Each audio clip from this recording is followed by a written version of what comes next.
একটা আমল তার জীবনী থেকে পাওয়া যায়, এটা পড়ে আমার কাছে এত মানে নিজেকে এত ছোট মনে হচ্ছে যে কাশ যদি এই আমলটা আমি করতে পারতাম। বলে দিব, চেষ্টা করছি যে করার, আপনারাও করার চেষ্টা করেন।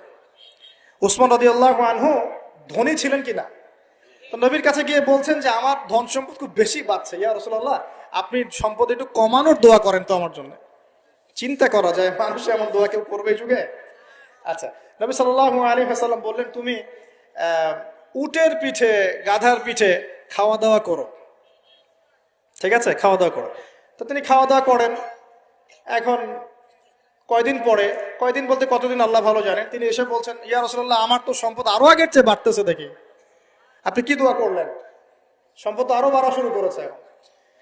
তখন তিনি বলছেন যে তুমি যখন খাও তখন তোমার হাত থেকে যদি খাবার পড়ে যায় তুমি কি করো?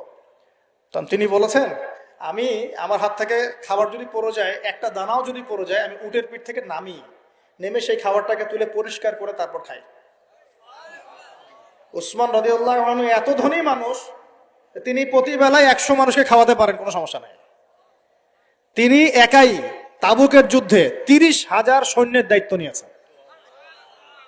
30,000 সৈন্য 3 মাস যাবে, যাত্রা বিরতি করবে, খাবে দাবে, তাদের ঘোড়া অস্ত্রশস্ত্র সব দায়িত্ব একজন ব্যক্তি বহন করেছেন, ওসমান রাদিয়াল্লাহু আনহু।